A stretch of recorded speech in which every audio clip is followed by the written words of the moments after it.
Doctor कलाम coaching classes के channel को subscribe कीजिए। सभी लेटेस्ट वीडियो को सबसे पहले पाने के लिए बेल आइकन को दबाइए।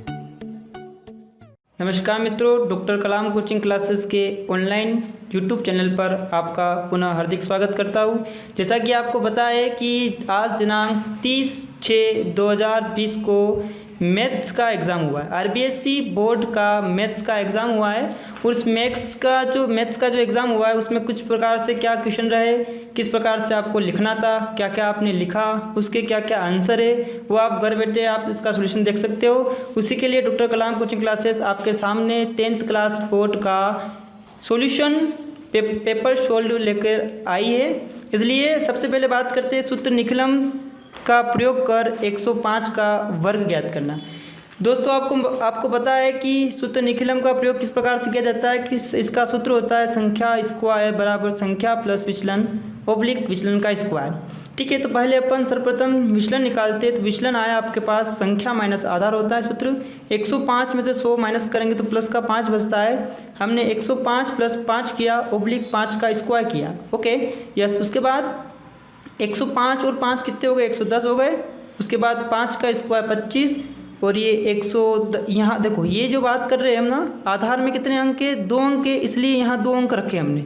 ठीक, फिर ओब्लिक हटा दिया, कितना आ गया 1010 25। ठीक है, सूत्र निखिलम से 105 का वर्ग कितना होगा 110 25। ठीक, उसके बाद आपका दूसरा क्वेश्चन था निम्न समीकरण का हल ज्ञात कीजिए। 2x + 2 = 7x + 2। ओके, ये देखो इसमें क्या मिल रहा है अपने को, सर्वनिष्ठ खंड मिल रहा है ना। सर्वनिष्ठ खंड दोनों में एक ही खंड उपस्थित है और दोनों बराबर है। इसको क्या कर दिया हमने, 0 के बराबर कर दिया। ओके, और 0 के बराबर करने पर x बराबर क्या है -2 आंसर आया है। तो अब मैं आशा करता हूँ कि आपके दोनों उक्त क्वेश्चन सही होंगे। और आपका तीसरा क्वेश्चन की बात करते हैं कि दोनों संख्याओं का गुणनफल दे रखा है अपने को, कितना है 12690 तथा महत्तम समापवर्तक है ना। महत्तम समापवर्तक क्या होता है, HCF। ओके, नीचे लिखा हुआ है। ठीक, और 18 हो तो लघुत्तम समापवर्तक ज्ञात कीजिए। ठीक है, तो देखो क्या दे रखा है अपने को, दोनों का गुणा दे रखा है, HCF दे रखा है, तो आपको क्या निकालना है, LCM निकालना है। ओके, तो ये अब सूत्र होता है कि LCM × HCF = क्या होता है UX × VX। ओके, तो अपने को LCM निकालना है, तो HCF नीचे चला जाएगा। ओके, LCM बराबर क्या आ जाएगा, भाग लगा देंगे तो 720 इसका आंसर आएगा। ठीक है दोस्तों, अब अगला क्वेश्चन बात करता हूँ। क्या था अगला क्वेश्चन कि 3 cos 30 - 4 cos ³ 30। ओके यस, देखिएगा अब इसमें आप बात करते हैं कि अब कुछ नहीं करना था आपको। सर्वप्रथम आपके कभी स्कूलों में बताया होगा या हमने कोचिंग पे बताया था, जब हमने छठा अध्याय स्टार्ट किया था, तब एक सर्वप्रथम आपको कॉपी में एक सारणी बनानी थी, है ना। सारणी बनानी थी, उस सारणी में उसकी कितनी है, cos 30 का मान कितना है, √3/2। ओके यस, अब यहाँ cos 30 का मान कितना रखा अपन, √3/2, और यहाँ रखा √3/2 का होल क्यूब। ओके यस, कोई प्रॉब्लम नहीं आता। फिर 3 × √3/2 हो जाएगा। फिर √3 का जब क्यूब करेंगे तो 2 √3 का तो कितना, मतलब 2 √3 का कितना हो जाएगा 3, और 1 √3 बच जाएगा। ओके यस, उसके बाद ये 4 8 से कट जाएगा, और ये दोनों सेम आ गए तो कितना हो जाएगा, बराबर में 0 हो जाएगा। ओके यस, तो ये भी आपका आशा करता हूँ कि आपका ये अभी आंसर सही होगा। ठीक है, उसके बाद 5वें सवाल की बात करता हूँ मैं कि आपको क्या करना था, cos 90 - थीटा, या फिर ये जो भी थे 90 - थीटा वाले सवाल था। ठीक है, तो क्या है sec 36 / cos 45 - 54 - sec 54 / cos 36। Okay yes, देखिएगा इसको क्या करना था, अक्सर किताबों में दे रखा है, सूत्र थोड़ा उल्टा दे रखा है। हमने आपको बताया भी था अपनी जब ऑनलाइन क्लास चल रही थी, अध्याय 7 चल रहा था, तो हमने बताया था कि sec थीटा बराबर क्या होता है, cosec 90 - थीटा। यानी कि sec 36 का कितना हो जाएगा, cos 90 - 36, यानी कि sec 36 को लिख सकते हैं अपन cos 45, है ना, 54 सॉरी यस। फिर इसके ऐसा यहाँ चेंज कर दिया, है ना, तो किसी एक को यहाँ अपने 36 को सेक को चेंज किया, तो यहाँ भी किसको चेंज कर दो आप, सेक को चेंज कर दो। ओके यस, ये आ जाएगा 30 cosec 36। ओके यस, अब समीकरण 1 और समीकरण 2 से अपन क्या करेंगे, समीकरण ए में क्या रख देंगे, मान रख देंगे। अब देखो आपको मिल रहा होगा कि यहाँ cosec 45 है, और यहाँ भी cos 54, और यहाँ cosec 36 है, और यहाँ भी cos 36, यानी कि यहाँ कटेगा कितना आएगा 1, और यहाँ दोनों कटेंगे कितना आएंगे 1, 1 में से गया कितना बचेगा 0। तो मैं आशा करता हूँ कि यह क्वेश्चन भी आपके सही होगा। अब देखो बात करते हैं क्वेश्चन नंबर 6 की। क्वेश्चन नंबर 6 अब मैं आपको बताता हूँ क्वेश्चन नंबर 6 क्या था। देखिएगा, किसी त्रिभुज के शीर्षों से समदूरस्थ बिंदु लिखिए, है ना। किसी त्रिभुज के शीर्षों से समदूरस्थ बिंदु, तो उसका लोकस वाला सवाल है। और आपके ये विविध में भी जो आपको मिल जाएगा कि मतलब कि ऑब्जेक्टिव क्वेश्चन है, और आपको क्या होगा, इसका परिकेंद्र होता है। ठीक है, आप कंफ्यूज हो गए होंगे, शायद नहीं हुए तो अच्छी बात है। तो क्या होता है, इसका परिकेंद्र होता है। Okay yes. अब 7वां क्वेश्चन आपके सामने आता है कि 5 सेंटीमीटर त्रिज्या वाले वृत्त के केंद्र से 13 सेंटीमीटर दूरी पर स्थित बिंदु से खींची गई स्पर्श रेखा की लंबाई ज्ञात करनी है। ठीक है, अपने को मालूम पड़ा कि क्या निकालना है, इसमें स्पर्श रेखा की लंबाई निकालनी है। ठीक है यस। देखो आपको त्रिज्या दे रखी है, उसमें वो है कितना है, 5 सेंटीमीटर, और ये जो बी बिंदु है वो बाह्य बिंदु है, और ये आपका जो ये कितना हो गया 13 सेंटीमीटर, और ये आपको स्पर्श रेखा जो दिख रही है उसकी लंबाई आपको निकालनी है। ठीक है, तो पाइथागोरस प्रमेय लगाई होगी आपने इसमें, या फिर अपन जैसे बोधायन प्रमेय कहते हैं। अब बोधायन प्रमेय क्यों लगेगी, उसका भी आपको देखो क्या होता है। हम जानते हैं कि स्पर्श रेखा, देखो क्या पता आपने को कि स्पर्श रेखा जो होती है वो त्रिज्या पे क्या होती है, लंब होती है। अब ये यहाँ 90 डिग्री बन गया, तो ये त्रिभुज जो बनेगा वो क्या बन जाएगा, समकोण त्रिभुज बन जाएगा। और समकोण त्रिभुज बनने के पश्चात ये क्या हो जाएगा, समकोण त्रिभुज में अपन पाइथागोरस प्रमेय लगा सकते हैं। ठीक है दोस्तों, तो ये कितना हो जाएगा, कर्ण स्क्वायर बराबर आधार स्क्वायर प्लस लंब स्क्वायर। ओके, तो OB स्क्वायर बराबर OA square plus AB square, और ये OB का मान कितना है 13, और ये कितना है 5, और ये AB का अपना मान निकालना है। ठीक है, ये इसका 169 होता है, इसका कितना हो जाएगा 25, और ये कितना हो गया AB स्क्वायर। अब 25 उधर गया, कितना बचेगा 144, और AB स्क्वायर, यहाँ दोनों का वर्गमूल करने पर कितना आ जाएगा आपके पास 12 आंसर आएगा। तो इसका स्पर्श रेखा का आंसर कितना आ रहा था, 12 आंसर आएगा। तो मैं आशा करता हूँ कि ये भी आपके क्वेश्चन सही होगा। ठीक है दोस्तों, अगला क्वेश्चन की बात करते हैं। अगला क्वेश्चन जो है वो इस प्रकार से है कि एक पासे को फेंकने पर 4 से छोटा अंक आने की प्रायिकता। देखो एक पासा जो होता है उसके ऊपर डाइस है ना, ये डाइस लिखा हुआ है। अब पासा जो होता है उसके कुल परिणाम कितने होते हैं, 6 होते हैं, अंक होते हैं 6 होते हैं। तो कुल परिणाम कितने हो गए उसके, 6 हो गए। अब 4 से छोटा, देखो 4 से छोटा, देखो कहाँ गया अपना यार, कि कुल परिणाम कितने हो गए, 6 हो गए, 1 2 3 4 5 6, तो कुल परिणाम कितने हो गए 6। अनुकूल परिणाम कितने हो जाएंगे, 4 से छोटा है ना, लेस देन, तो 1 2 3 4 नहीं आना चाहिए, 3 परिणाम अनुकूल परिणाम हो गए। अपने को पता है प्रायिकता का सूत्र क्या होता है, अनुकूल परिणाम बटा कुल परिणाम। देखिएगा दोस्तों, आपने, मैं आशा करता हूँ कि आपने हर जगह सूत्र लगाया होगा और हर जगह इकाई भी लिखी होगी, है ना। इकाई लिखने से क्या होगा कि आपको नंबर पूरे मिलेंगे। तो ये क्या होगा, 3/6 बराबर कितना हो जाएगा, 1/2। यस। उसके बाद 9वां क्वेश्चन की बात करता हूँ। मैं आशा करता हूँ कि आपके 8वां क्वेश्चन भी सही होगा। कि 9वां क्वेश्चन बात करता है कि वाहनों के लिए आवश्यक PUC का मान ज्ञात करो। ठीक है यस,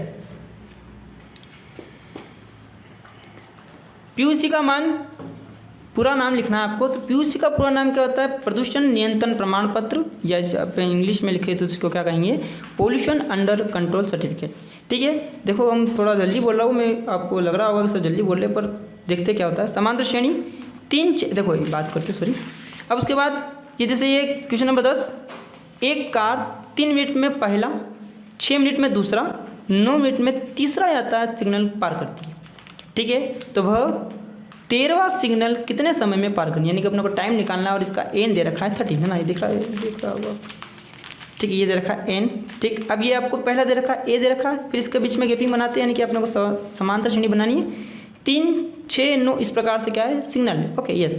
अब यानी कि पहला पद कितना हो गया अपने पास, 3 हो गया। दूसरा पद कितना, सॉरी, इसके बाद अपने पास सार्वंत्र जो होगा वो कितना आ जाएगा, 3 आ जाएगा। कैसे, 6 - 3 बराबर कितना आ जाएगा, 3। और यहाँ से 9 - 6 भी करूँगा तो कितना आएगा, 3 आएगा। ठीक है दोस्तों, अब एन जो होगा ये कितना है 13, यानी कि 13वें नंबर अगर 13वां सिग्नल पार करता है तो उसको कितने मिनट लगते हैं, यानी कि अपने को अंतिम पद निकालना है ना। तो एन बराबर A + n - d, A13 बराबर ए का मान कितना है 3 प्लस n बराबर 3, ये 13 हो गया, -1 × 3। Okay yes. यहाँ 12 3 36, 36 में 3 जोड़ूंगा कितना आ जाएगा 39। तो 39 मिनट उसको लगेंगे 13वां पार करने में। आशा करता हूँ कि ये भी आपके सही होगा। देखिएगा, अब बात करते हैं हम 11वें की। सूत्र परावर्त आधारित विधि से निम्न को हल कीजिए, यानी कि भाग देना था आपको सूत्र परावर्त योजते से, है ना। ठीक है यस। तो हमने आपको ऑनलाइन क्लासेस जब चली थी हमने बताया था कि बहुत इंपॉर्टेंट बताया था कि सूत्र परावर्त योजते आपका इंपॉर्टेंट रहेगा, और उसके बाद मैंने बताया था कि ध्वजांग रहेगा। ठीक है, तो दोस्तों तक वो बताया था, तो उस प्रकार से आया है। क्या करना था इसमें कि 14,885 भागित 1203, सॉरी 123। Okay yes. देखो इसमें आधार चाहिएगा अपने को, आधार कितना है 100, क्योंकि यहाँ देखना है अपने को, भाजक में देखना है आधार, ठीक है। आधार 100, विचलन कितना हो गया 123 माइनस 100 यानी कि 23, ठीक है। यस, तो देखिएगा अब यहाँ रखे अपन ने 123, इसमें कितने खंड बनते हैं, 3 खंड बनते हैं। फर्स्ट ये बना, सेकंड ये बना और थर्ड ये बना, ठीक है दोस्तों। यस, अब उसके बाद अब यहाँ थर्ड खंड, तीसरे खंड में अपन ने कितने अंक रखे, क्योंकि आधार में कितने अंक है, 2 अंक है, ठीक है, यानी कि 2 0, इसलिए अपन ने पीछे वाले 2 अंक यहाँ रख दिए, ठीक है। यस, अब पीछे वाले 2 अंक यहाँ रखे, 85 हो गए। अब बाकी जो बचा कितना है, 148 बचा है, उसको अपन ने यहाँ रखा कि 148, ओके। यस, अब यहाँ 23 का कितना आया, सॉरी 123 का विचलन कितना आया, 23 आया। अब अपने हमने बताया था आपको, क्या बताया था कि परिवर्तित अंक, परावर्तित योजिते में क्या होता है कि परावर्त मतलब होता है परिवर्तित, तो परिवर्तित अंक यानी जो प्लस का है उसको अपन ने क्या किया, माइनस का किया, और जो ये भी प्लस का है तो इसको क्या कर दिया, माइनस का कर दिया, ओके। यस, अब इसमें करते क्या है कि एक को अपन ने यहाँ उतारा 1, फिर इसमें यहाँ से गुणा किया -2, फिर यहाँ से भी गुणा किया -3, फिर यहाँ डैश कर दिया, ओके। यस, अब ये माइनस का 2 है, ये प्लस का 4 है, 4 में से 2 गया, कितना बचेगा, 2 बचेगा, ठीक है। अब इस 2 का गुणा वापस -2 में किया, कितना आया, -4 आया, फिर आपस 2 का गुणा -3 में किया, कितना आया, -4, यहाँ कुछ नहीं आया तो टेस्ट कर दिया, ओके। यस, फिर ये कितने हो गए, माइनस के 7 हो गए, और 8 में से 7 गया, कितना बचा, 1 बचा, और 1 का गुणा आपस 2 में किया, 1 का गुणा आपस आपने -3 में किया, यहाँ कितना आया, ये 8 हो गया पूरा, 8 में से 8 गया, कितना बचा 0, और 5 में से 3 गया, कितना बचा 2, यानी आपके पास जो भागफल आया, वो भागफल कितना आया आपके पास 21 आया, और आपके पास शेष फल जो आया वो कितना आया 0,2। ये आपने साइड में लिखकर इस प्रकार से लिख दिया होगा। आशा करता हूँ कि यह भी आपके सही हुआ होगा, ठीक है। यस, देखिएगा अब आपके क्वेश्चन था कि परिमेय संख्या 7/80 का दशमलव प्रसार शांत या अशांत आवृत्ति है ना, अपने को पता लगाना है कि क्या है इसमें से।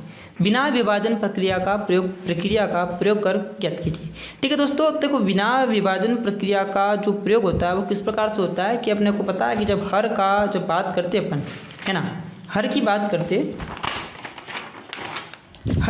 करते तो हर में क्या आना चाहिए, 2 की पावर m और n की 5 की पावर n की पालना करे तब। तो देखिएगा इसका जब अपन ने हर का जो अभाज्य गुणन करा वो कितना आता है, 2 × 2 × 2 × 16 बन जाए 80, यानी 2 की पावर 4 × 5 की पावर 1, ओके। यस, यानी कि 2 की पावर m का मान कितना आ गया यहाँ पे 4, और n का मान कितना आ गया यहाँ पे n, यानी कि 2 की पावर m और 5 की पावर n की पालना करता है, ठीक है। तो ये क्या हो गया, दशमलव प्रसार इसका शांत है। अगर आप यहीं तक करके आए हो तो शायद हो सकता है कि एग्जामिनर को थोड़ा सा तकलीफ हो, पर हाँ शायद सही होगा कि उसने ये बताया नहीं अपने को कि इसको जिसका दशमलव प्रसार शांत या अशांत ही निकालना था, उसको ये नहीं निकालना था अपने को कितना होता है, फिर भी अपने निकाल लेते हैं, कोई दिक्कत नहीं है।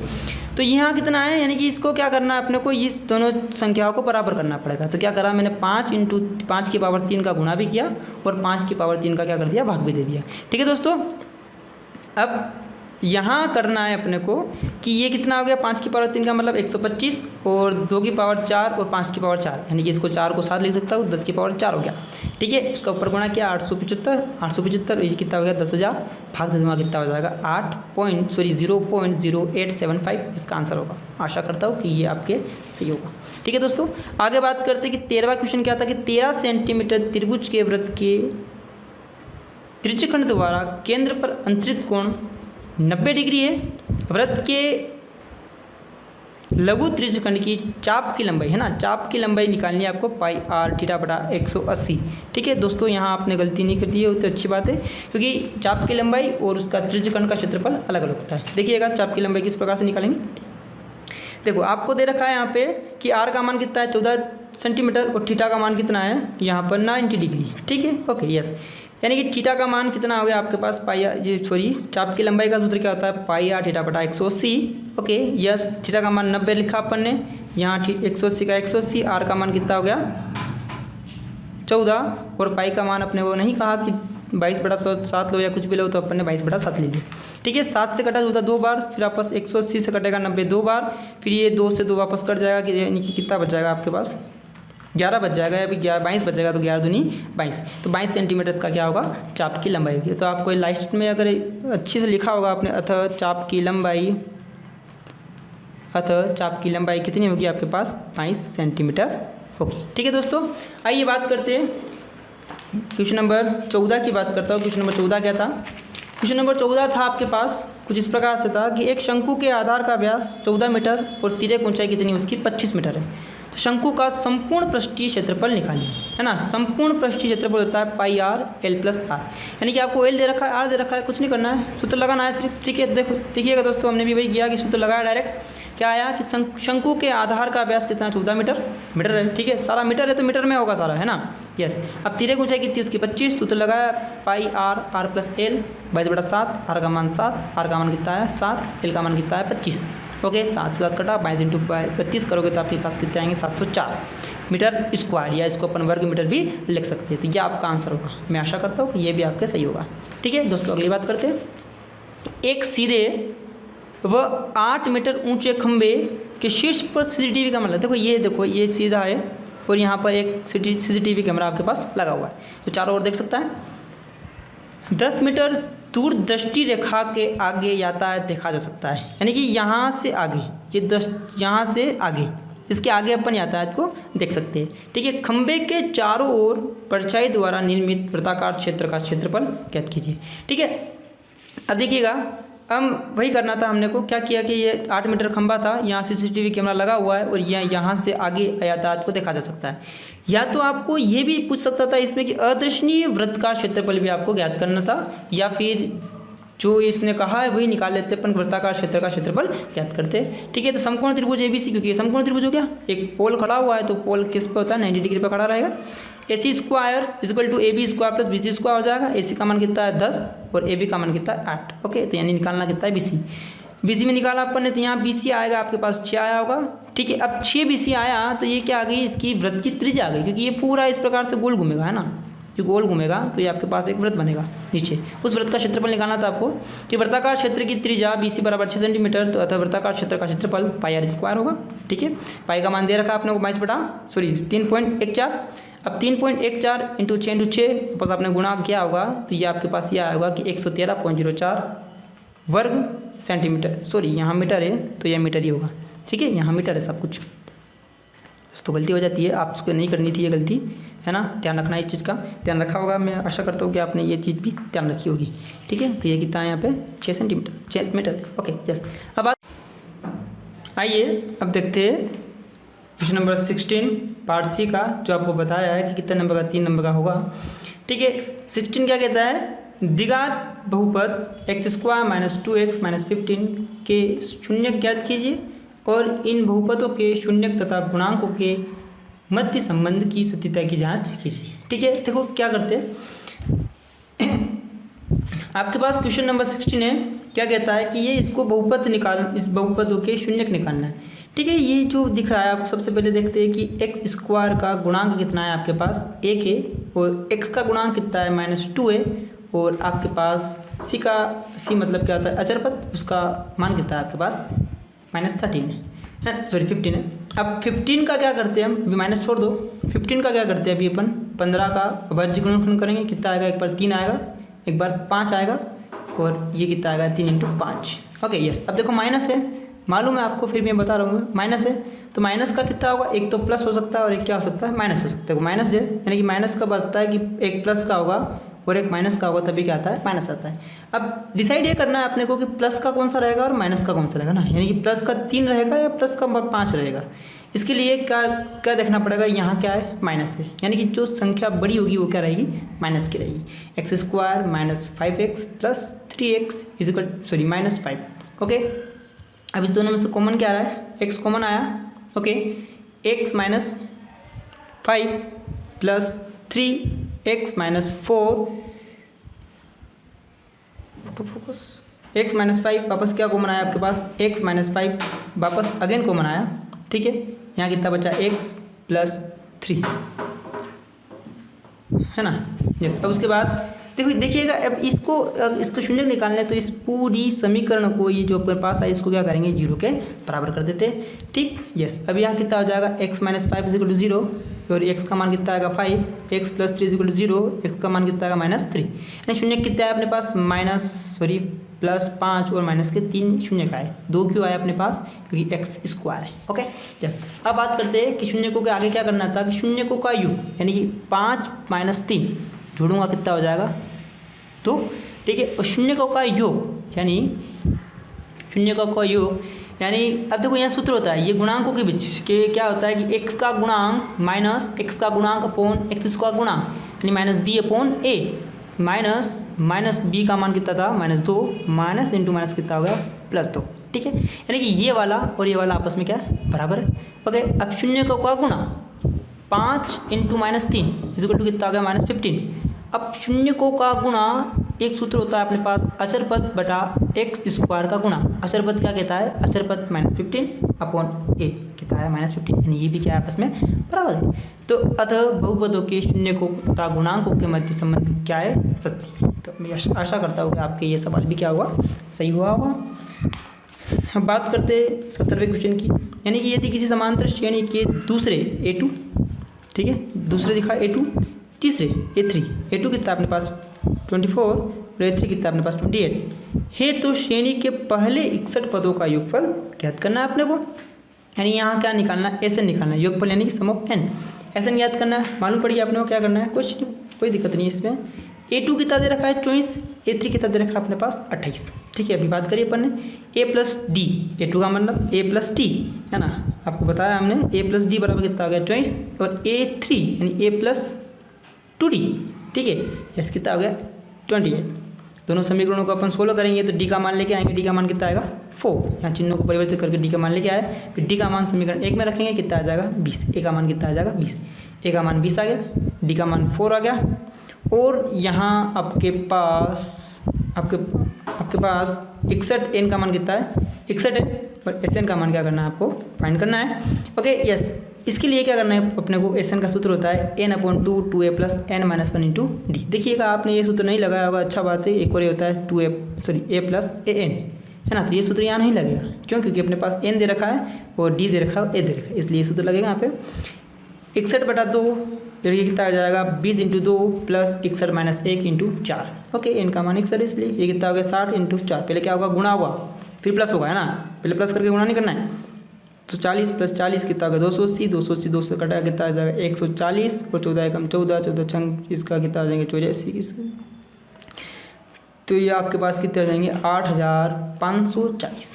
ठीक है, यस। आप मैं आशा करता हूँ कि आपके पास ये आपका ये भी आंसर सही आया होगा। अब बात करते हैं, क्या बात करते हैं, देखिएगा जैसे बात करता हूँ मैं कि 18वां क्वेश्चन, एक 12 मीटर ऊंचा पेड़ तेज हवा से इस प्रकार टूट जाता है कि उसका शीर्ष जमीन को छूने लगता है।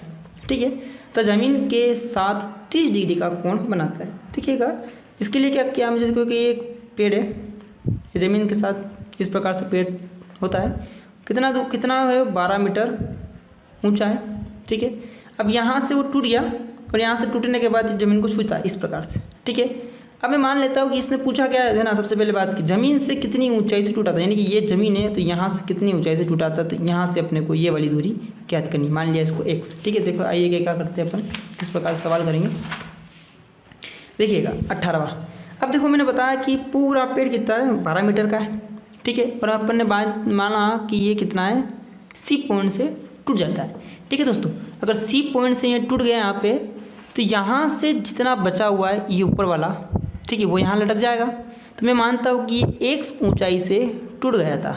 ठीक है, x मीटर ऊंचाई से टूट जाता है, तो ये कितना बचेगा अपने पास 12 माइनस x, और मैंने अभी बताया आपको कि ये वाला यहाँ आ जाएगा, तो ये भी कितना बच जाएगा 12 माइनस x। ओके यस, और ये कितना बनाता है ज़मीन के साथ 30 डिग्री कोण बनाता है ना, ज़मीन के साथ 30 डिग्री बनाता है। मैंने आपको जब ऑनलाइन क्लास बताई थी तब मैंने इसके करीबन 4 प्रकार के क्वेश्चन आपको बताए थे।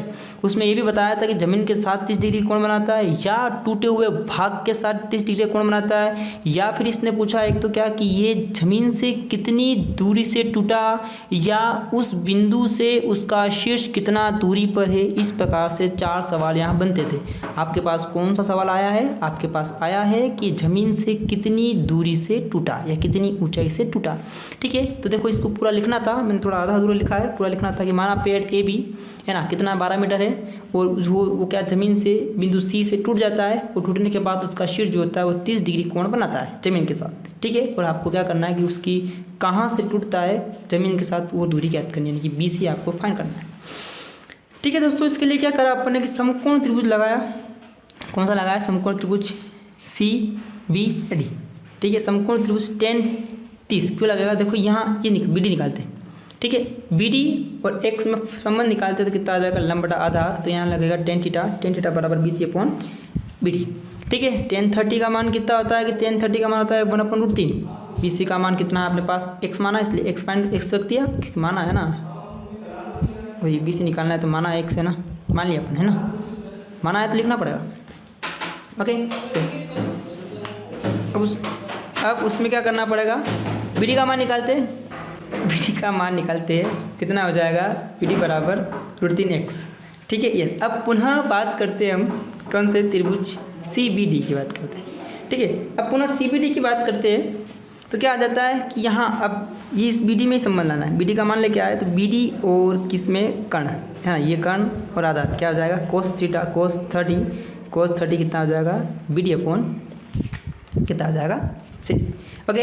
अब cos 30 का मान कितना होता है √3/2, BD का मान कितना है x है, x का मान कितना है, BD का मान कितना है √3x है, यहाँ रख सकते हैं अपन, और ये कितना हो गया 12 - x, तो क्रॉस मल्टीप्लाई किया, यहाँ से इसका गुणा किया, यहाँ से इसका गुणा किया, तो 12 - x का गुणा √3 से हुआ और 2 × √3x, ओके। यस, अब इसका गुणा अंदर करता हूँ, कितना हो जाएगा √3 12 √3 और कितना हो जाएगा √3x, यहाँ से 2 √3 हो गया। अब ये √3 उधर जाएगा, किसका बन जाएगा प्लस का बन जाएगा, 2 √3x प्लस 2 √3x कितना हो गया 3 √3x, और यहाँ से x को उधर भेजता हूँ, x को उधर रखता हूँ, बाकी सारे मटेरियल को उधर भेजता हूँ, तो ये गुणे में तो कहाँ जाएगा भाग में जाएगा, 12 √3 बटा 3 √3 यानी √3 से √3 कटा तो कितना गया 4 3 12, तो 4 आंसर आ जाएगा। 4 मीटर है इसलिए मीटर में आ गया, सभी मीटर में, तो इसलिए तो क्या लिखना है, तो ज़मीन से पेड़ 4 मीटर ऊंचाई से टूटता है या टूटा था या टूटा होगा, ठीक है। इस प्रकार से आपके ये इसका आंसर आता है 4 मीटर। मैं आशा करता हूँ कि आपके ये क्वेश्चन भी आपके पास सही होगा। देखिएगा, ये बारी प्रश्नावली का है सवाल आपके सामने 19वां क्वेश्चन इस प्रकार से है कि एक ही आधार BC पर 2 त्रिभुज ABC एवं DBC बने, यदि AD व BC परस्पर O पर प्रतिच्छेद करे तो सिद्ध कीजिए कि एरिया ऑफ त्रिभुज ABC upon area of triangle DBC equal to कितना आता है A/DU। ओके, जब तक अपने को नहीं कहा उसने तब तक अपन क्या करते हैं कि दोनों त्रिभुजों को बराबर नहीं लेते है ना, और नहीं उनका जो शीर्ष होगा उन दोनों को सेम लेते हैं। यानी बनाना कैसे है इसको कि ये ले लिया अपन ने आधार, ठीक है, ये हुआ अपने पास एक त्रिभुज ABC, ठीक है, ओके यस। अब यहाँ से एक और बनाते हैं हम, ये हो गया DBC, यानी किसने क्या कहा आधार एक ही होना चाहिए BC, ठीक है, आधार एक ही होना चाहिए BC, आधार एक ही लिया अपन ने। अब एक त्रिभुज बना ABC और एक बना अपने पास DBC, ठीक है, इसी प्रकार से। अब वो क्या कहता है कि AD व BC परस्पर O पर प्रतिच्छेद करते हैं, यानी कि AD को भी बनाना ही पड़ेगा अपने, बना लो, ये O पर क्या करते हैं प्रतिच्छेद करते हैं, कर दिया प्रतिच्छेद, ठीक है। अब तो सिद्ध करना है अपने को कि क्या सिद्ध करना है कि area of ABC upon area of DBC equal to कितना होगा OA/OD। आइए करते हैं, देखिएगा कैसा करना था। देखो वैसे करा मैंने चित्र बनाया पूरा। अब इसमें क्या करना है, एक रचना दिया हुआ है, लिया हुआ है, सब लिखना है आपको, क्या क्या सिद्ध करना है क्या क्या नहीं सिद्ध करना है, सब कुछ आपको करना है ना, बताया था आपको कोचिंग पे और आपको स्कूल में भी आपको बताया गया होगा, ठीक है। यस, देखिएगा अब रचना करी अपन ने, रचना क्या करी अपन ने कि AM लंब खींचा BC पर और DN लंब खींचा BC पर, यानी दोनों एक ही लंब पर खींचे अपन ने, ठीक है। अब बात करते हैं कि एरिया ऑफ त्रिभुज ABC है ना, एरिया ऑफ त्रिभुज ABC अपन एरिया ऑफ त्रिभुज DBC, तो इसका एरिया बनेगा, उसका एरिया कितना बनेगा 1/2 आधार इंटू ऊंचाई। आधार कितना बन रहा है अपने पास, आधार बन रहा है आपके पास, देखिएगा इस चित्र आपके सामने है ना, आधार कितना बन रहा है अपने पास, आधार बन रहा है BC, और यहाँ मैंने रचना करी, ये जी रचना कर ली अपन ने, ये M हो गया और ये कितना हो गया N हो गया, तो ये AM है ना, तो इसका कितना हो गया आधार हो गया BC और इसकी ऊंचाई कितनी हो गई AM, ओके। इसी प्रकार से त्रिभुज DBC की बात करूँ तो आधार कितना हो गया BC और इसका ऊंचाई कितनी होगी DN, तो 1/2 से 1/2 कटा, BC से भी BC कटा, AM/DN, ठीक है। अब देखो अपने को लेके क्या आना था A/DU, मिशन कश्मीर, ठीक है, A/DU। अब A/DU की बात करते हैं तो कहाँ से आता है, देखिएगा ये 2 त्रिभुज थे अपने पास है ना, ये बोलते हैं, ये 2 त्रिभुज ले लिए, ये दोनों मैंने बना लिया। अब इन दोनों त्रिभुजों का करता हूँ मैं समरूप करता हूँ। समरूप किस प्रकार से करूँगा कि ये कोण 90 और ये कोण 90, एक कोण तो बराबर हो गया, और एक कोण ये और एक कोण शीर्षाभिमुख है ना, शीर्षाभिमुख कोण दोनों को लिखा अपन ने, दोनों क्या हो गए क्या हुए, ये समरूप हो गए। अब समरूप होते हैं तो अपने को पता है कि इसकी आनुपातिक भुजाएं क्या होती है, बराबर होती है, यानी कि AM/DN। ठीक है, ये वाला कोण भी बराबर होगा, या फिर आप यहीं से भी देख सकते हो ना, ये रहा AM तो ये कितना आ जाएगा DN, और ये AO तो ये कितना आ जाएगा DO। ठीक है, AM/DN बराबर AO/DO। ओके, बताया था आपको। तो ये इसकी जगह समीकरण 1 होगी, समीकरण 2 हो गई। अब इन दोनों को लिख सकता हूँ समीकरण 1 व 2 से, area of ABC upon area of DBC is equal to A/D। ये आपका हैंस प्रूफ हो जाएगा। ठीक है, तो आशा करता हूँ कि 21वां क्वेश्चन जो आपके पास 19वां क्वेश्चन है वो भी आपके पास क्या होगा, सही हुआ होगा। ठीक है, अब बात करते हैं 20वें क्वेश्चन की। 20वां क्वेश्चन क्या कहता है आपके पास, क्वेश्चन नंबर 20, दी गई आकृति में चतुर्भुज ABCD में AB बराबर कितना है आपके पास AC और AC बराबर कितना है आपके पास AD, यानी कि तीनों भुजाएं आपके पास बराबर है। ओके, तीनों भुजा बराबर होगी, क्यों होगी दोस्तों, बता सकते हो? यस, ये है वृत्त की त्रिज्या। ठीक है, वृत्त की त्रिज्या तो सिद्ध कीजिए कि क्या सिद्ध करना है इसको, कि कोण BAD इज इक्वल टू कोण BDC प्लस कोण CBD। ओके, यस, अब ये दो कोण हैं, यानी कि यहाँ ये वाला जो कोण बन रहा है आपके पास, देखिएगा ये जो पूरा कोण बन रहा है आपके पास, ये मैं हटा देता हूँ, आपको सही से दिख नहीं रहा होगा। ये जो कोण बन रहा है, इन दोनों कोणों, ये जो कोण है, इन दोनों कोणों के योग के क्या होना चाहिए, दुगना होना चाहिए। BAD is equal to 2 into BDC plus कितना हो जाएगा CBD। ठीक है, देखिएगा क्या करा अपन। अब सबसे पहले क्या करते हैं, इन दोनों BD को मिला देते हैं, B और D को मिला दिया, कितना हो गया, कितना हो गया, BD को मिलाया। ठीक है, जैसे केंद्र वो है, BD को मिला लिया अपन ने। हल करते हैं, देखो क्या होता है यहाँ पे, कि चाप BC की बात करता हूँ, है ना, चाप BC की बात करा अपन ने। ये यहाँ जो केंद्र पर बना कोण जो होता है वो परिधि पर बने कोण के क्या होता है, दुगना होता है। ये चाप BC है, या इस यहाँ से केंद्र पर बनाया, इस कोण का क्या होगा, दुगना होगा। तो BAC बराबर 2 इंटू BDC, यह लिखना हिंदी में लिखा होगा आपने ना। मैं आशा करता हूँ कि आपने अच्छे से बताया आपको, और आपने अच्छे से उस चीज़ को बखूबी रूप से लिखा होगा। ठीक है, लिखा होगा आपने। अब BAC बराबर कितना हो गया, 2BDC। ठीक है, अब उसकी बात करते हैं अपन। ओके, अब इसी प्रकार बात करेंगे, जैसे ये वाला अपन ने BC चाप लिया है ना, ये दिख रहा होगा आपको चाप BC। अभी BC चाप लिया, ये वाला कोण इस कोण का दुगना हो गया। अब इसी प्रकार से CD की बात करूँगा तो ये केंद्र पर बना कोण इस कोण का क्या होगा, दुगना होगा। ठीक है, तो यही है कि CAD है ना, CAD दुगना होगा किसके, BCBD के। Okay, yes. अब ये वाली बात हो गई, समीकरण 1 हो गया, समीकरण 2 हो गया। समीकरण 1 व समीकरण 2 से आपको क्या समझ में आ रहा है कि दोनों को जोड़ दो। ठीक है,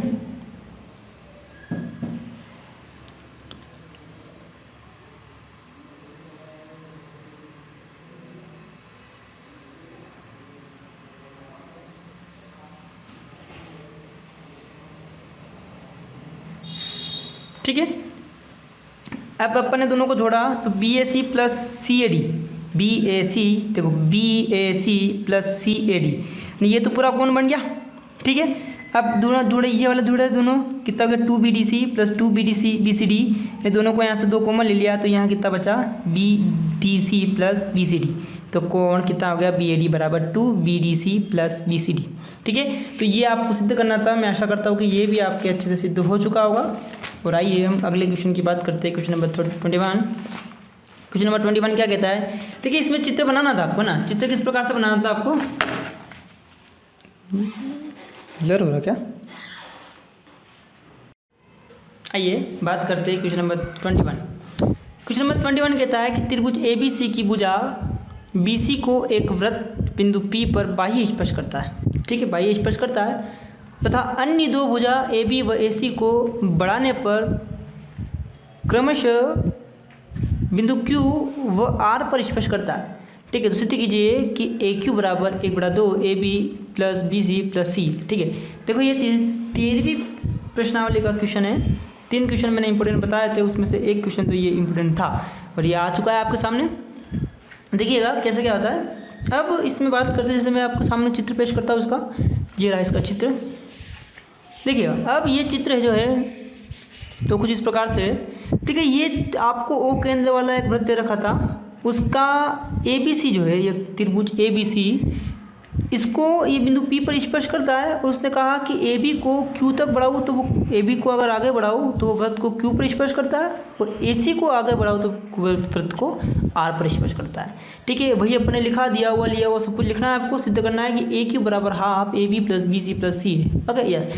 अब उपपत्ति कहाँ से करते हैं? देखो अपने को पता है कि बाह्य बिंदु A और बाह्य बिंदु से दो स्पर्शरेखा खींचते, दो ही खींची जा सकती है स्पर्शरेखा, और दोनों स्पर्शरेखा आपस में क्या होती है, बराबर होती है। तो AQ बराबर AR।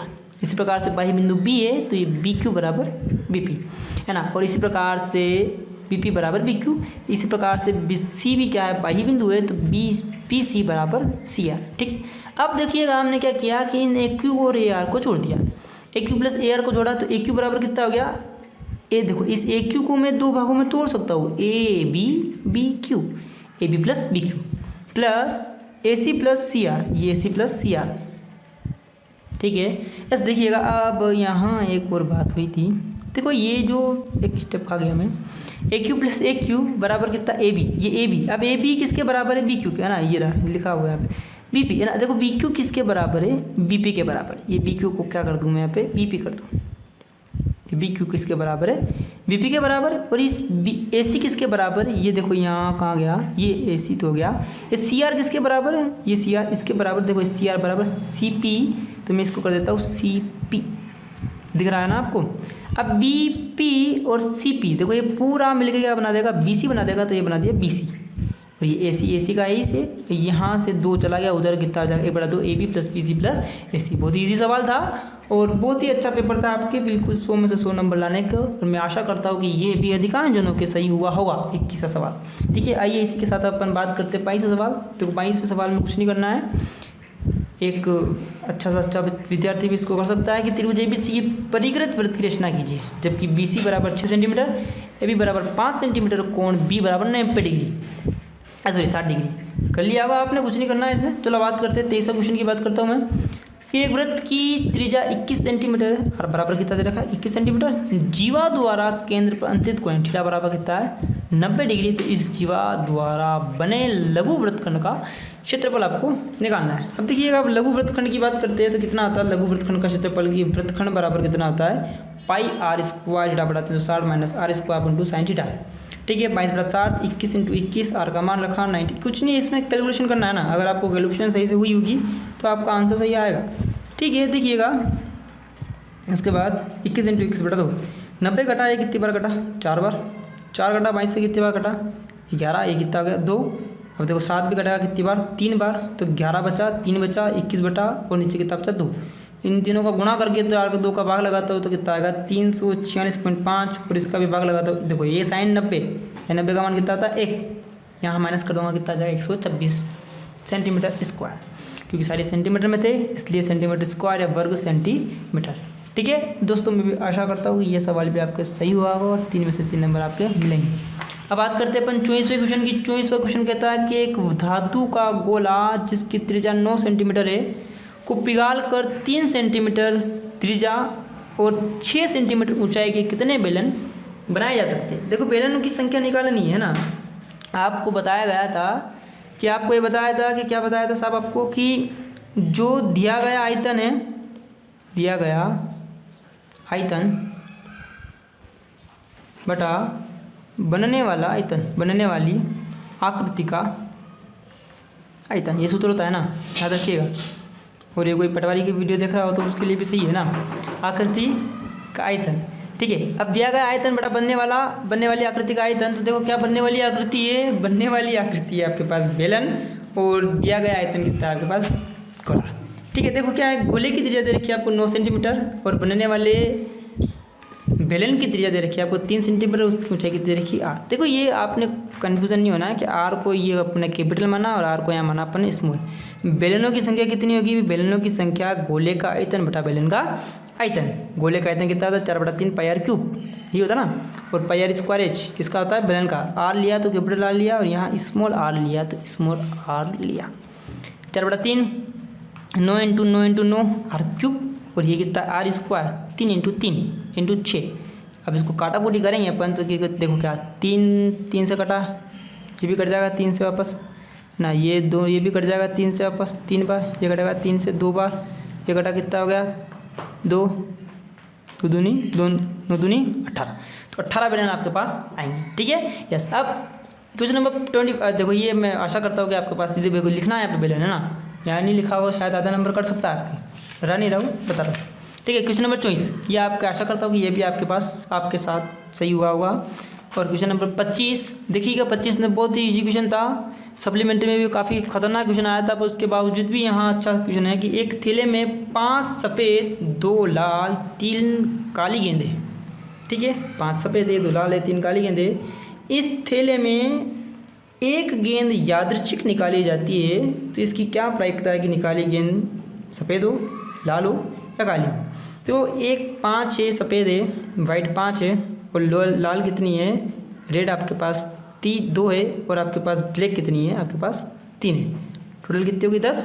ठीक है, ये बात करते हैं कितनी होगी 10। और प्रायिकता का सूत्र होता है, एक ही बार लगाना सूत्र है ना, बार बार लगाओगे तो कुछ टाइम वेस्ट होगा। अनुकूल परिणाम बटा कुल परिणाम। ठीक है, अब निकाली गई गेंद सफ़ेद हो उसकी क्या प्रायिकता होगी, तो इसका अनुकूल परिणाम कितना आएगा 5 बटा 10 1 बटा 2, और निकाली गई गेंद का लाल होने की क्या प्रायिकता अनुकूल कितना है 2 बटा 10 मतलब 1 बटा 5, और निकाली गई गेंद काली हो कितना होता है 3 बटा 10। ये तो आप बहुत ईजी था, आशा करता हूँ कि आपको कहीं यहाँ दिक्कत नहीं हुई हो। ठीक है, अब बात करते हैं अपन क्वेश्चन नंबर 26। देखो 26 क्वेश्चन नंबर 26 देखिए यार, कुछ नहीं करना है, बस इसमें ग्राफ बनाना था आपको को, है ना, और प्रकृति निकालने की कहीं नहीं, इसको निम्न रेखीय समीकरण युग्मों को आले की विधि से हल कीजिए। अगर आपके पास समय होगा और आपने A1 A2 भी लगाए होंगे तो कोई दिक्कत नहीं है, बिल्कुल हो जाएगा आपके आंसर, कहीं कोई दिक्कत नहीं आएगी। ठीक है, यानी कि यहाँ प्रतिच्छेद कर रही है रेखा है, यहाँ प्रतिच्छेद करेगी और यहाँ पर जो आपका ग्राफ बनेगा वो प्रतिच्छेदी रेखाओं का ग्राफ बनेगा, यानी कि 2 पॉइंट इस प्रकार से मिलेंगे कि x का मान भी आपको वैल्यूएबल मान प्राप्त हो और यहाँ भी पूर्णांक प्राप्त, y का मान भी पूर्णांक प्राप्त होगा। ठीक है, तो x का मान यहाँ आएगा आपके पास 5 आएगा। देखो मैं नहीं कर रहा हूँ इसको, ग्राफ का बहुत इजी क्वेश्चन रहता है, कोई दिक्कत नहीं है। तो y का बराबर कितना आएगा 0 आएगा, है ना, करके देखना हो जाएगा। अब इस दोनों का मान यहाँ पुट करता हूँ। देखो ये x प्लस यहाँ कितना आ गया x, और x का मान कितना है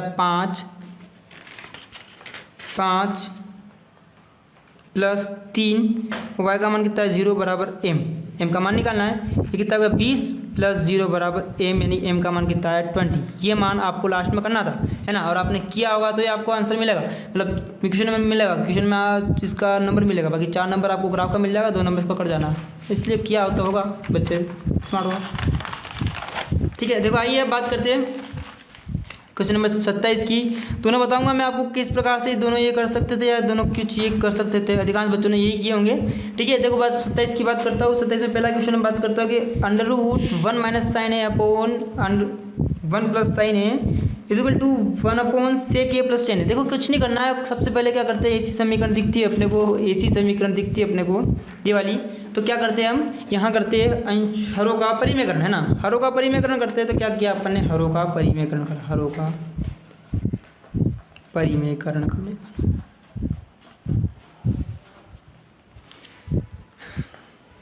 ठीक है यस, हरों का परिमेयकरण किया अपन ने इंटू 1 माइनस साइन है। तो देखो यहाँ कितना है प्लस है, तो यहाँ कितना ले लिया अपन ने माइनस, आपको आता है परिमेयकरण करना, और हमने अभी ऑनलाइन क्लासेस में भी आपको बताया था, और ये क्वेश्चन मैंने इम्पोर्टेंट लगाया था आपके लिए कि ये क्वेश्चन इस प्रकार से एक्स आना ही है।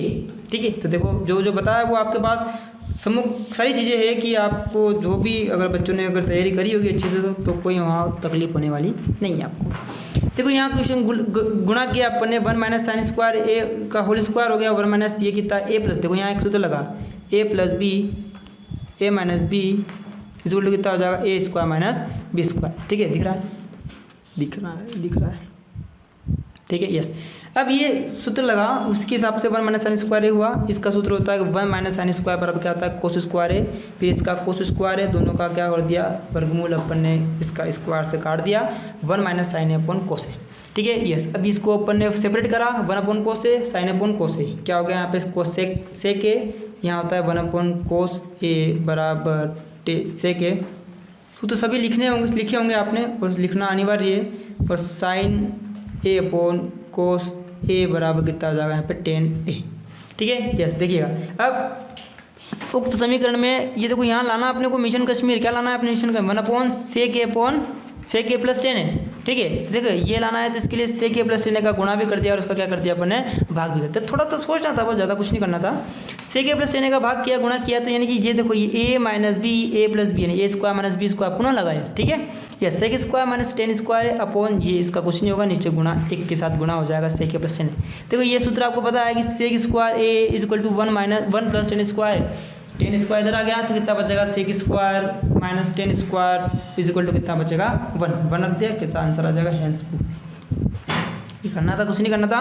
अब देखो एक और सवाल है आपके पास, ये वाला, ये देखो a + b ये दिख रहा है और ये x + y ये देख लो क्या हो रहा है अपने पास, स्क्वायर ओपन करना है, वही ओपन करा, sin² a + 2 sin θ cos θ cosec θ plus cos² θ plus कितना हो जाएगा, cos² θ + 2 cos θ sec θ plus sec² θ, ठीक है। यस, अब देखिएगा ये देखो, ये मैंने तो डायरेक्ट करा, इसको कुछ नहीं करना था। sin² + cos² कितना हो गया, 1 हो गया। अब sin θ × cos θ कितना होता है, 1 होता है। सूत्र लिखना है ना सारे, ठीक है, सभी जितने भी सूत्र लगे यहाँ पे सभी को लिखना है ना। sin θ × cos θ कितना होता है, 1 × 2 कितना होगा, 2। अब वापस cosec² कितना होता है कि 1 + cot² θ और 2 cosec × sec θ कितना होता है, 2 × 1 यानी कि 2 और sec² θ कितना होता है, 1 + tan² θ। 2 2 1 न 2 कितना हो गया, 3 3 1 4 4 न 2 6 6 1 7, ठीक है, 7 tan² cot², ये आपके पास आंसर आ जाएगा। देखो ये क्वेश्चन अपन ने अपनी ऑनलाइन क्लास में बताया था और मैंने कहा था कि ये इंपॉर्टेंट क्वेश्चन है और आपके समक्ष इसको उपस्थित भी हो गया, ठीक है। अब बात करते हैं अपन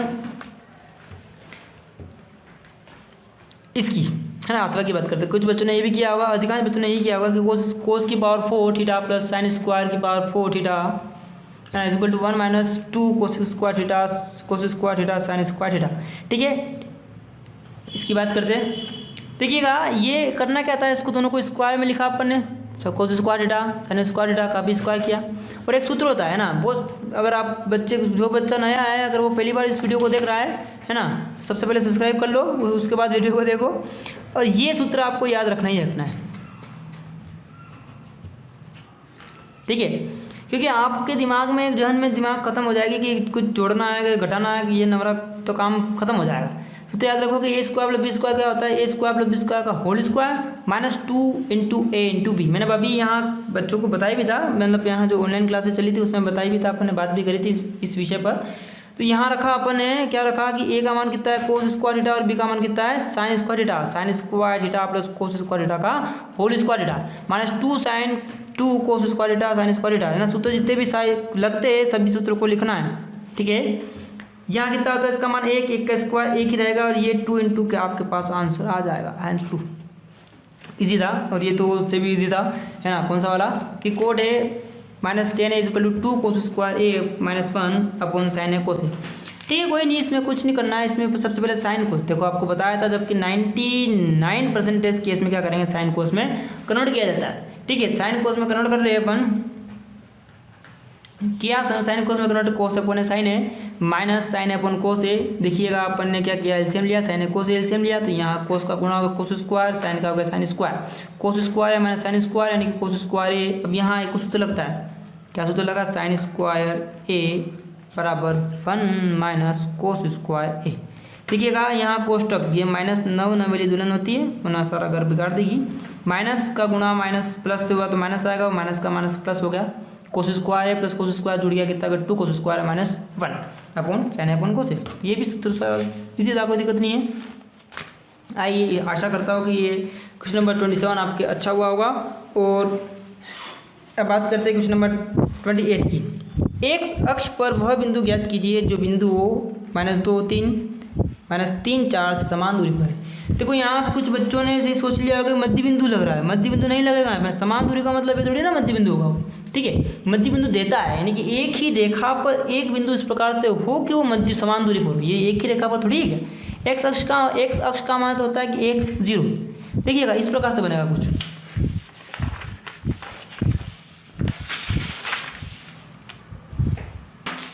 देखिएगा, देखो क्या है, ए पी, ये पी बिंदु इस प्रकार से है कि x 0, ये दोनों और ये दोनों है ना, ये वाली लेंथ और ये वाली लेंथ क्या आपस में बराबर है। ठीक है, अब ये बिंदु ए दे रखा है, ये बिंदु बी दे रखा है, आपने बोला कि ए पी बराबर दिया हुआ है, प्रश्न में दिया हुआ कि ए पी बराबर क्या है, पी बी, दोनों आपस में बराबर है, इनका वर्ग भी क्या होगा, बराबर होगा। सूत्र लगाया नहीं अपन, एक्चुअली सूत्र भी लगाना है आपको, फिर सूत्र से आंसर निकालना है। दो बिंदुओं की दूरी की बात कर रहे अपन, दोनों को सूत्र लगाया। ठीक है, एक्स प्लस टू, देखो एक्स प्लस टू कैसे हुआ, ये एक्स है, ये एक्स वन, ये मैंने एक्स टू बाई टू मान लिया, और ये एक्स वन वाई वन हो गया। ठीक है, तो एक्स माइनस माइनस टू, तो यहाँ कितना हो गया, प्लस हो गया, माइनस माइनस टू कितना हो गया, प्लस हो गया, और 0 माइनस 3 यहाँ कितना हो जाए, इसी प्रकार से x माइनस माइनस 3 यानी x प्लस 3 हो जाना है, और 0 माइनस 4 हो जाना है। ठीक है, देखो क्या होगा, स्क्वायर कर देंगे तो रूट से ऑटोमेटिकली हट जाना है। X square plus 4x plus 4, जिसका अपन ने ओपन किया है, माइनस 3 का इसका कितना आता है, प्लस 9, इसको भी ओपन करो, x square plus 6x plus 9 और माइनस 4 कितना हो गया, 16। ठीक है, देखिएगा एक्स स्क्वायर से एक्स स्क्वायर कटा, 9 से 9 भी कटा, कितना बच्चा है ना, ये कितना हो गया यहाँ पे, देखो 4x प्लस 4 और 6x प्लस 16।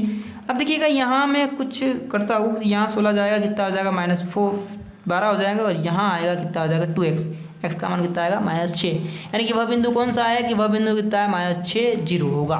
ठीक है, देखो अब इसका दूसरा क्वेश्चन जो है वो कुछ इस प्रकार से कह रहा है, बिंदु 11 8 1 3 को मिलाने वाले रेखा को बिंदु 7 6 किस अनुपात में विभाजित करता है, यानी कि ये अनुपात निकालने के लिए लैम्बडा अनुपात 1।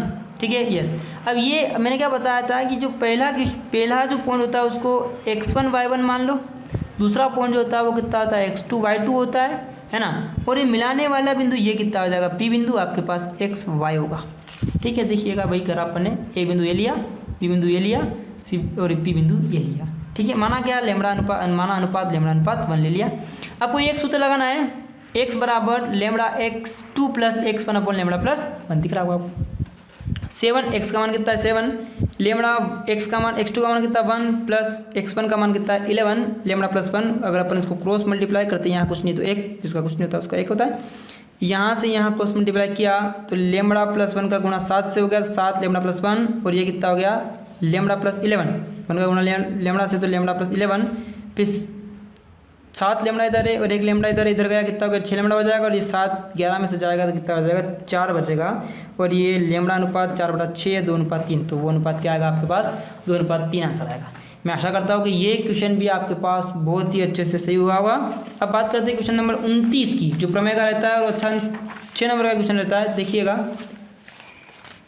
देखो सिद्ध कीजिए कि एक चाप द्वारा वृत्त के केंद्र पर अंतरित कोण वृत्त के शेष भागों के किसी बिंदु पर अंतरित कोण का दुगुना होता है ना। यहाँ मैंने बच्चों को बताया था कि ये क्वेश्चन तो इम्पोर्टेंट है ही है, और ये क्वेश्चन में ये भी पूछ सकता था कि वृत्त पे बना कोण क्या, अर्धवृत्त में बना कोण क्या होता है, समकोण होता है। ठीक है, तो ये वही क्वेश्चन है, अर्धवृत्त में बना कोण समकोण होता है। आप उसको पहले डिस्क्रिप्शन देना है और किस प्रकार से करना है। देखिएगा, कुछ नहीं है, ज़्यादा कुछ नहीं है।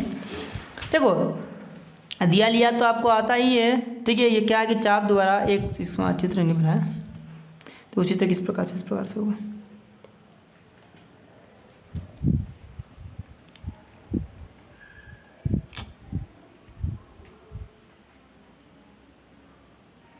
ठीक है,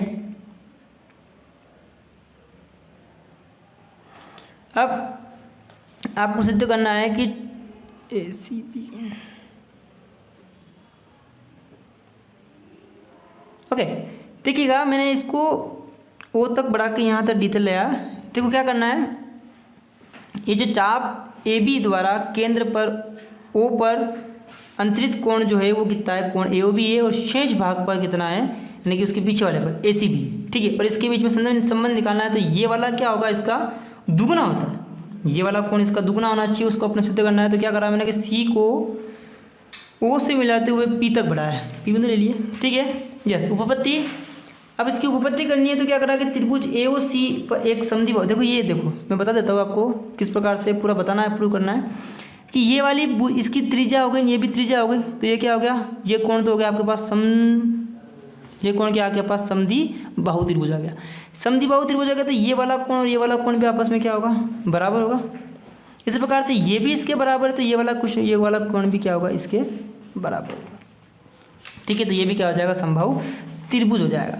अब किसी एक की बात करता हूँ मैं, ये क्या हो गया इसका, देखो ये इसको आगे बढ़ाया मैंने, तो ये क्या हो जाएगा इसका बहिष्य कोण हो जाएगा। देखो बहिष्य कोण ए त्रिभुज AOC में बहिष्य कोण AOP, ये AOP बहिष्य कोण जो होगा वो दोनों कोणों के अंतराभिमुख कोणों के क्या होता है बराबर होता है, या उनके योग के बराबर होता है। ACO और OAC, ACO और OAC इन दोनों कोणों के योग बराबर होंगे, चूंकि दोनों आपस में बराबर है, ठीक है। तो ये कितना हो जाएगा AOP बराबर 2AC। इसी प्रकार से अगर मैं ये वाला त्रिभुज लेता हूँ और इसका बहिष्य कोण ये हो जाएगा, तो ये वाला जो बहिष्य कोण होगा वो इन दोनों कोणों के योग के क्या होगा बराबर होगा, और इन दोनों कोणों के योग के बराबर होगा, तो ये भी क्या होगा इन दोनों कोण आपस में बराबर है, क्योंकि मैंने बताया अभी कि ये इसकी भुजा इसके बराबर है, तो ये वाला भी क्या हो जाएगा समद्विबाहु त्रिभुज हो जाएगा, और दोनों कोणों में भी क्या हो जाएंगे बराबर हो जाएंगे, यानी ये वाला जो होगा इसका क्या होगा दुगुना होगा। अब इन दोनों को आपस में जोड़ देते हैं इधर से, और इन दोनों को भी जोड़ देते हैं, तो आपके सामने ये आपके सामने आएगा कि AOP प्लस BOP, यानी AOP प्लस BOP, तो जुड़ के क्या बनेगा AOB बनेगा, ठीक है। इतना काम तो हो गया अपने पास, दो यहाँ से कॉमन आ गया, तो ACO और OCB क्या बनेगा आपके पास ACB पूरा कोण बनेगा। तो इस प्रकार से ही रहेगा, है ना। अगर तो क्या समझ में आता है कि एक चाप पर केंद्र वृत्त के केंद्र पर अंतरित कोण वृत्त के शेष भाग के किसी बिंदु पर अंतरित कोण का दुगुना होता है, ठीक है। और अंत में आप ये भी लिख सकते हो कि इसका मान 180 ले लूँ, वृत्त वो कितना बन जाएगा 90 बन जाएगा। तो 180 लेने पर कितना हो जाएगा, ये हो गया 180, तो यहाँ बना कोण क्या होगा समकोण होगा, ठीक है। तो दोस्तों मैं आशा करता हूँ कि ये सवाल आपके सही होगा, और इससे भी अच्छा सवाल था, है ना, इसका अथवा में सिद्ध कीजिए कि त्रिभुज की एक भुजा बढ़ाने पर बनने वाला बहिष्य कोण अपने अंतराभिमुख कोण के बराबर हो, है ना, दिया हुआ है बराबर हो, तो सिद्ध कीजिए कि किसी त्रिभुज की एक भुजा बढ़ाने पर बनने वाला चतुर्भुज की एक भुजा बढ़ाने पर बनने वाला बहिष्य कोण अपने अंतराभिमुख कोण के बराबर हो, तो वह एक चक्रीय चतुर्भुज होता है। देखो ये क्या है, इस प्रकार से, है ना, बहुत इजी क्वेश्चन है। अब देखिएगा ये इसको एक भुजा को मैंने आगे बढ़ा दिया, ये बढ़ा दिया मैंने आगे, ये ले लो ABCD, ठीक है, दिख रहा है आपको। अब ये बना अंतराभिमुख कोण क्या होता है कि ये चक्रीय चतुर्भुज का अंतराभिमुख कोण कि ये वाला इसके कोण के बराबर है ना, ये कोण 1 हो गया, तो ये कोण भी 1 हो जाएगा, ये दोनों आपस में क्या है बराबर है, ठीक है। अब तो ये क्या पता ना आपने को चक्रीय चतुर्भुज क्या होगा, सॉरी ये एक वृत्त, ये चतुर्भुज क्या होगा चक्रीय चतुर्भुज होगा। देखो ये एक रेखा होगा, अपन ने x तक बढ़ाया, यहाँ कोण 2 ले लेता हूँ मैं, ठीक है। तो 1 + 2 कोण कितना आएगा 180 आएगा, ठीक है। अब चूंकि ये एक इस एक के बराबर है, तो इन दोनों का योग भी कितना आएगा 180 आने वाला है। अब ये दोनों 180 हो गए, तो सम्मुख कोणों का अगर मान 180 होता है या योग 180 होता है, तो वो क्या होते हैं चक्रीय चतुर्भुज होते हैं। इसी प्रकार अपन ने ये लिखा है कि चतुर्भुज ABCD का बहिष्य कोण क्या हो गया, यहाँ पे CBE हो गया, और यहाँ ADC बराबर क्या हो गया दिया हुआ है, ये वाला कोण इस कोण के बराबर है, ठीक है, यस।